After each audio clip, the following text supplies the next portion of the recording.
जीर्ण वयने अनुरता जीर्ण वयन जे करंती भावेण अमला असंकिलिठा ते हुंती परित संसारी। बोलिए भगवान महावीर पावन चरित गुरुदेव जी। बंधु मन वच काय भव सागर को तरण में करो हमारी सहाय।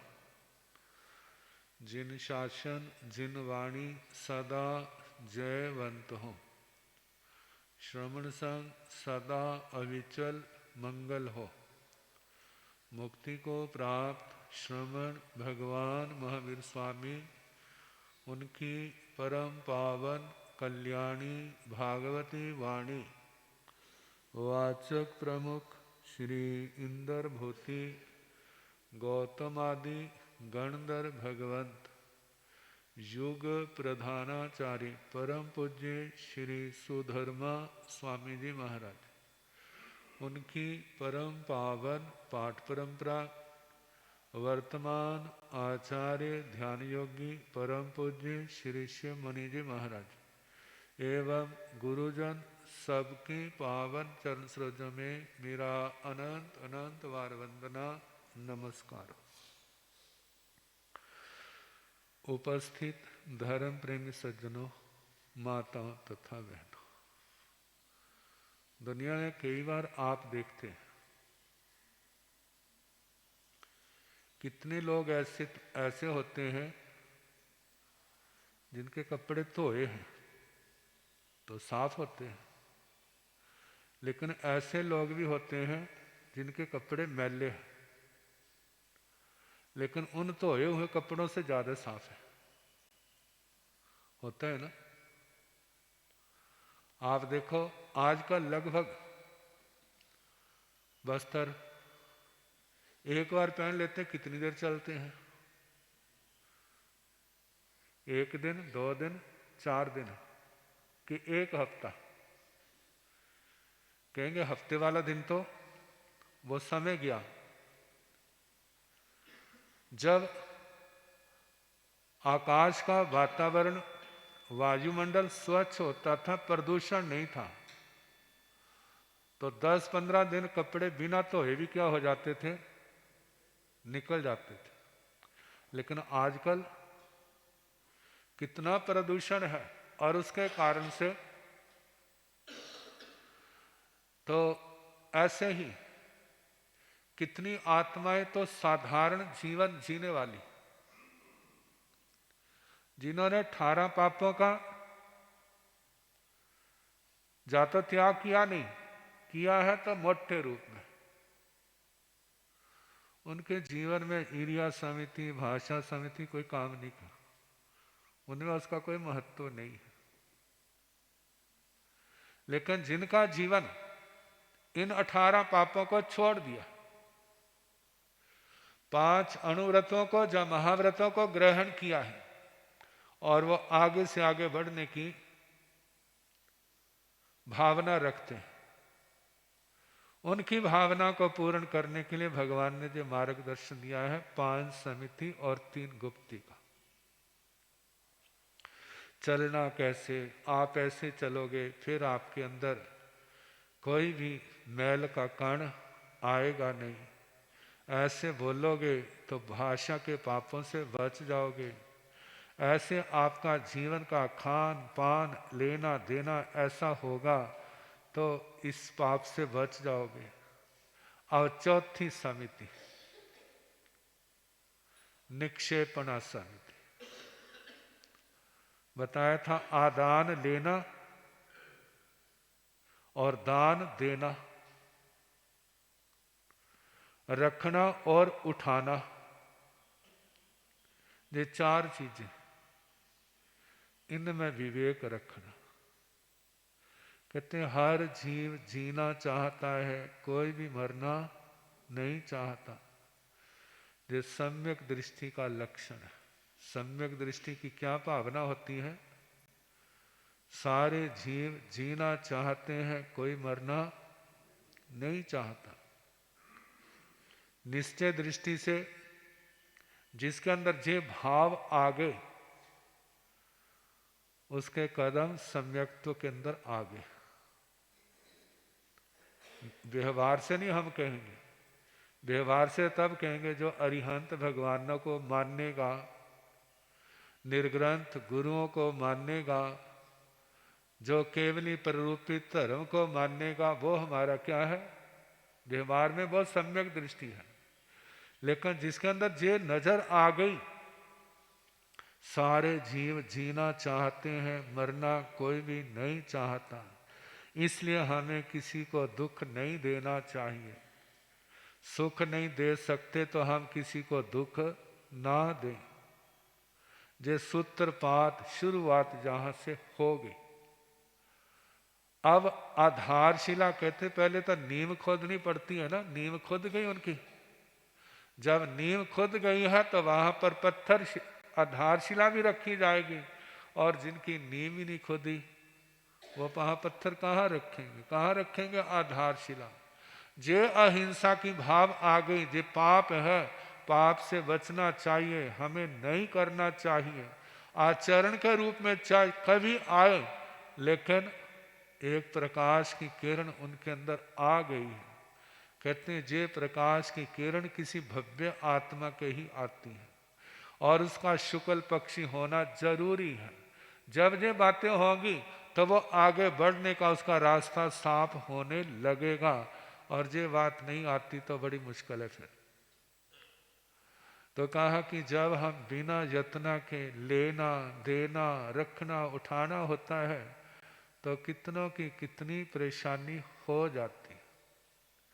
मानो किसी को लेना और देना है ना, ये संसार के अंदर व्यवहार। किसी के पास घर में पैसा पड़ा है, कोई मिलने जुलने वाला आया और उसने कहा मेरे को इतने धन की आवश्यकता है, इतने समय के लिए आवश्यकता है। और जिसके पास है वो सोचता मेरे तो घर में ही पड़ा हुआ है, मेरे को जरूरत तो है, इसको 6 महीने तक जरूरत है, मेरे को 6 महीने के बाद क्या होगी, जरूरत पड़ेगी। और वो सोचता भाई तने 6 महीने का कहा है, 6 महीने के अंदर आ गया तो अब तो ठीक है, यदि ना आया तो मेरे को मुश्किल होगी। मेरे को क्या होगी? मुश्किल होगी। मैं क्या करूंगा? और उसने आश्वासन दे दिया। कितनी बार व्यक्ति मजबूरी का मारा हुआ झूठ भी बोल देता है, चलो मेरा काम हो जाए बाकी देखेंगे, और उसको दे दिया। लेकिन 6 महीने बीत गए, उसकी परिस्थिति सामने आ गई, लेकिन वो कहते आना तो क्या नजरों के सामने भी नहीं आ रहा, और उसकी क्या दशा होगी भला। अब जैसे वो घूम रहा था वैसे अब उसको घूमना पड़ेगा। ढूंढता है, मिलता नहीं है, लेकिन वो समय तो पास आ रहा है। अब वो क्या करे? कितनी परेशानी। अब इस परेशानी के अंदर आ रहा ध्यान कितना, साथ में रुद्र ध्यान भी तो आता है, गुस्सा आता है उसके ऊपर, उसने मेरे साथ विश्वासघात किया, फिर कितने कर्म बनते, और उस व्यक्ति का विश्वास क्या हो गया? खत्म हो गया। कर्म तो वो भी कितने बांध रहा है, तो जे लेन देन के व्यवहार में सफाई नहीं। जब बुद्धिमान है वो सोचते हैं मेरा इतना काम कर दिया है, चाहे मैं अब दूसरे से लेके इसको दे दूंगा, लेकिन मेरे कारण से इसको परेशान ना होना पड़े। जहाँ पर तो ये बात होती है वहाँ तो व्यवहार ठीक बना रहता है, और जहाँ पर ये बात नहीं होती तो व्यक्ति की प्रामाणिकता क्या हो जाती है? खत्म हो जाती है। फिर प्रामाणिकता के बिना फिर जीवन की क्या कीमत रह जाती। कोई विश्वास नहीं करता। तो जे लेना और देना, दूसरा रखना और उठाना। आपने कोई वस्तु ली, विवेक है तो बड़े स्थान पर रखोगे ताकि किसी के आने जाने बैठने में किसी को परेशानी ना हो। और आपने वस्तु ली है बिना विवेक के ऐसे स्थान पर रख दी जहां पर उस स्थान का उपयोग होता है। अब उन लोगों को क्या होना पड़ेगा? परेशान होगा। फिर कोई चिल्लाएगा, कोई तो प्यार से उठा के दूसरी जगह रख देगा। लेकिन ऐसे कितने होंगे, कितने हैं चिल्लाएंगे, किसने जहां पर रख दिया है। दुनिया में देखते ही है। अब जलता हुआ पुनता हुआ क्या होगा, उसको इधर उधर रखेगा, परेशानी का कारण तो बन गया। कहा जब रखने लगे थे तो बुद्धिमानी ऐसी है कि इस स्थान का उपयोग होता है, जहां पर ना रखा जाए ऐसे स्थान पर रखा जाए जिससे किसी को परेशानी ना हो। ऐसे रखना उठाना। अब किसी ने कहीं पर कोई वस्तु रखी है, अब कोई आया है, उसने उठा के दूसरी जगह रख दी। अब उसको पता नहीं है, वो ढूंढ रहा है, परेशान हो रहा है कहां पर रखा है। जा तो उठाने वाला उसको बता देता कि इस कारण से मैंने वहां से उठाया, बाहर रख दिया है, जरूरत पड़े तो आपने वहां देखना है, फिर तो ठीक है। लेकिन ऐसा बताया नहीं तो फिर क्या होता है, परेशानी होती है। अब घरों के अंदर जब ऐसा होता है ना, मानो एक ने उठा के दूसरी जगह रख दी और वह सारा दिन पुकाई करते रहे, कभी कुछ देख रहे कभी कुछ देख रहे हैं, लेकिन वो चीज बाहर तो नहीं है, हाथ तो घर के अंदर ही है। कहते पता नहीं कौन उठा के ले गया। फिर ऐसे समय में शामत किन की आती है? घर वालों के ऊपर तो संदेह बाद में होता है, पहले किसके ऊपर संदेह होता है? घर में काम करने वाले हों उनकी शामत आती है। उनकी फिर क्या होती है, उनको चिड़के मारेंगे, उनको कुछ करेंगे और वो कहेंगे बीबी जी मैंने नहीं उठाया, मैंने नहीं देखा। कहते झूठ बोलते हैं। अब झूठ कौन बोल रहा भला? कितने कर्म बनते हैं केवल अपने थोड़े से अविवेक के कारण से।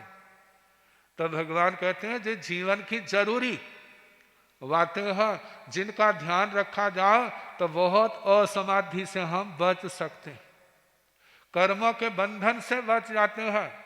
कितनी बार ऐसा देखने में सुनने में आ जाता है, वस्तु तो स्वयं कहीं रखी है या किसी ने घर के अंदर रखी है, लेकिन घर में जो काम करने वाले थे उसको डांटा, प्रताड़ित किया, घर से क्या कर दिया, उसको बाहर निकाल दिया।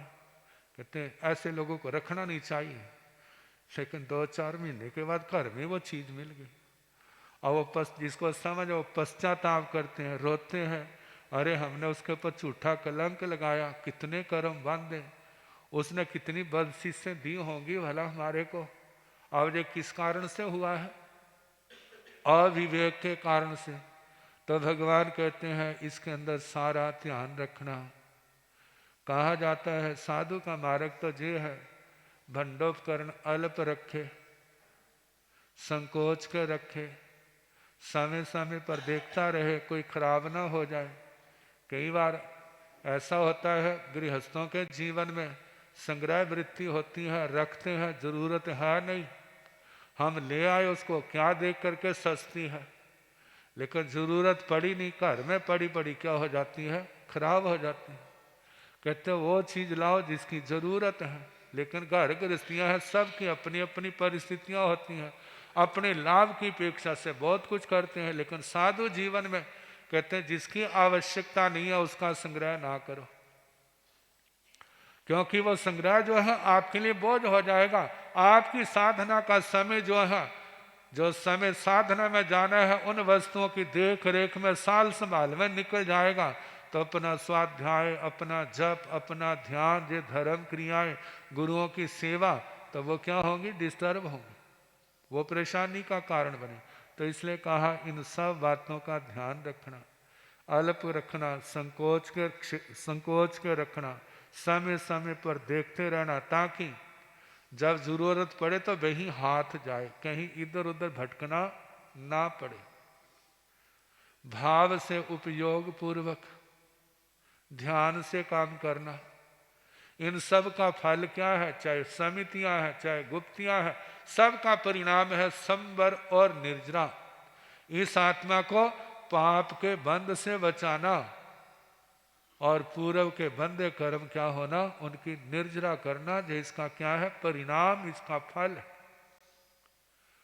तो ये चौथी समिति निक्षेपणा समिति। अब पांचवी है परिष्ठापनिका। शास्त्रों में शब्द आता है परिष्ठापना, जिसका मतलब रखना है।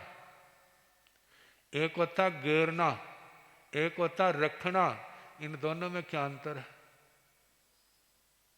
रखना, रखने के साथ विवेक है, और घेरने के साथ विवेक नहीं है।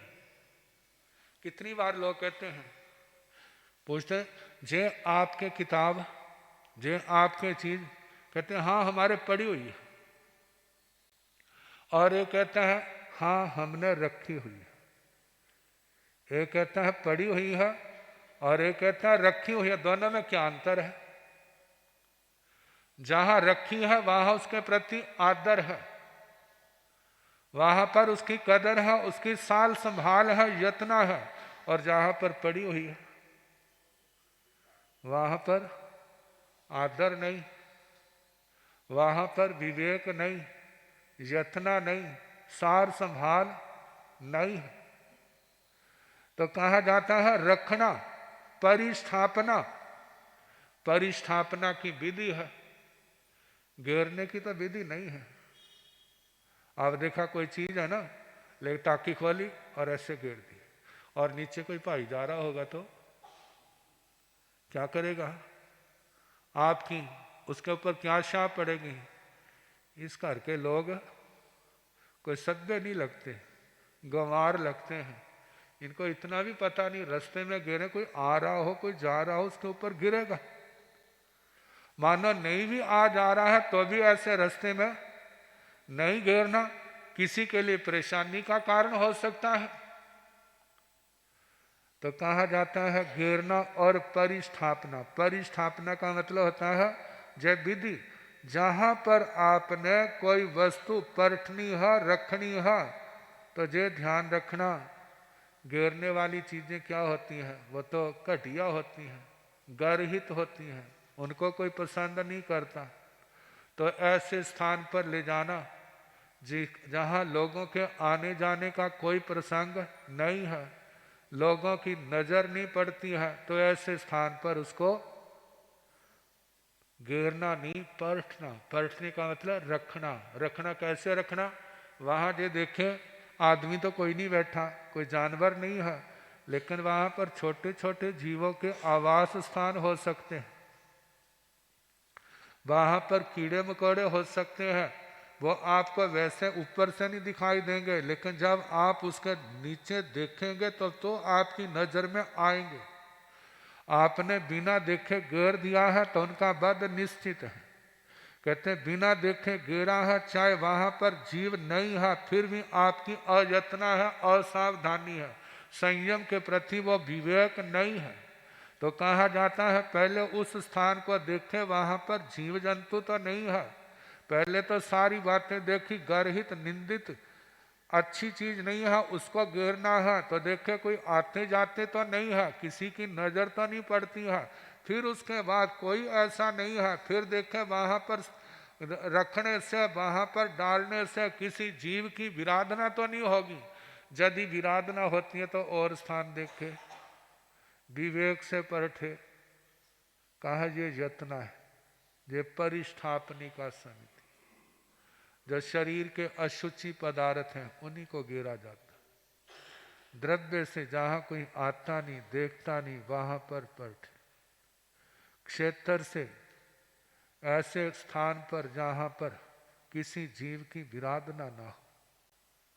छह काया, पृथ्वी काया, अप काया, तेजस काय, वायु काय, वनस्पति काय, त्रस काय, किसी जीव की विराधना ना हो। काल से कहा दिन को तो देख लेंगे, रात को कैसे देखें? तो पता है रात को जाने की जरूरत पड़ती है तो उस क्षेत्र को दिन में ही उसका ध्यान रखें। फिर उसके आगे कहा भाव। भाव का मतलब ये सारी क्रिया यत्न से ध्यान से सावधानी से करे, बिना ध्यान से ना करे। इनका परिणाम क्या है? संबर और निर्जरा। ये 5 समितियां जो शास्त्रों का सार है। कहते हैं ज्यादा करके लोगों की लड़ाइयाँ क्यों होती हैं? इन्हीं बातों में अविवेक के कारण से जो लड़ाई झगड़े होते हैं। और ये तो व्यवहारिक है, लेकिन भाव से देखा जाए, अध्यात्म पक्ष से देखा जाए तो कर्मों का बंध। इन बातों में विवेक रखें तो क्या है, हमारा जीवन बहुत संवर जाता है। नहीं रखते हैं तो हमारा जीवन संवरता नहीं है। और कर्मों का बंध अलग होता है, अपने आप को भी अशांति, दूसरे को भी अशांति। अब इसके आगे 3 गुप्तियां आएंगी, मन गुप्ती, वचन गुप्ती, काय गुप्ती। तो इनका फिर जैसे समय होगा सुनाने का प्रयास किया जाए।